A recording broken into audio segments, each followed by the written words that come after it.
A special thank you to each of our subscribers who make this channel possible. Here's today's story.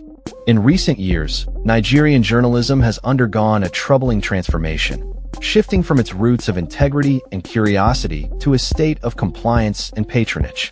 The media landscape, once a beacon of accountability, now finds itself shackled by economic dependencies and a reluctance to question those in power. This shift has been particularly evident in the actions of the Minister of the Federal Capital Territory, Nyesom Wike, who has turned front-page news into a platform for self-congratulation rather than a medium for critical discourse. The media's role as a watchdog has been compromised, as journalists increasingly serve as cheerleaders for government initiatives instead of holding officials accountable. This is not merely a critique, but a plea for introspection and a call to restore the dignity of journalism. The ideal form of governance should be measured by its competence and accountability, not by the pomp and pageantry of ribbon-cutting ceremonies that overshadow substantive policy discussions. In Abuja, Wike's extravagant spending on advertisements celebrating infrastructural projects has raised eyebrows, especially at a time when the nation's resources are stretched thin. The media's complicity in this spectacle is alarming, as it fuels a narrative that prioritizes superficial achievements over genuine progress. The Nigerian Guild of Editors has revealed a troubling statistic. About 60% of media houses rely on government advertisements for survival, creating a dangerous conflict of interest that undermines editorial independence.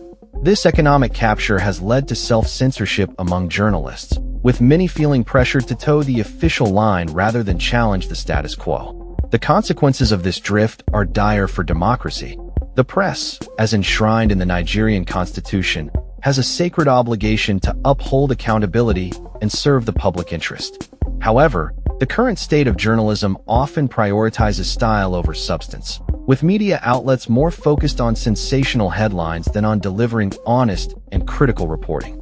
This degradation of journalistic standards not only erodes public trust, but also diminishes the quality of governance as citizens become desensitized to empty promises and grandiose celebrations. The public's expectations are lowered, and the responsibility of leaders is weakened as they bask in the glow of media adulation rather than facing scrutiny. Yet, all is not lost. There is a path forward for the press to reclaim its vital role in society. Media proprietors must prioritize editorial independence, insulating journalists from commercial pressures that compromise their integrity.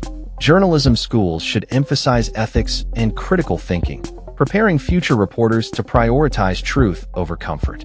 Editors must demand transparency and accountability from government officials, focusing on the substance of initiatives rather than the spectacle surrounding them. Furthermore, the public must demand more from their media, holding them accountable for their role in shaping perceptions of governance.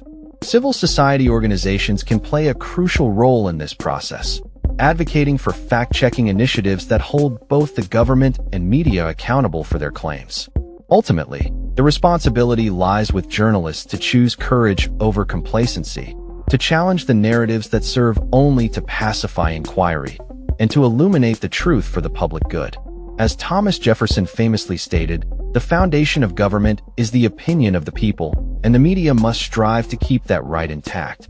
This requires a commitment to honest reporting that informs rather than flatters, provokes thought rather than pacifies inquiry. The degradation of democracy is not merely a consequence of political forces, but a result of a fatigued and complacent press.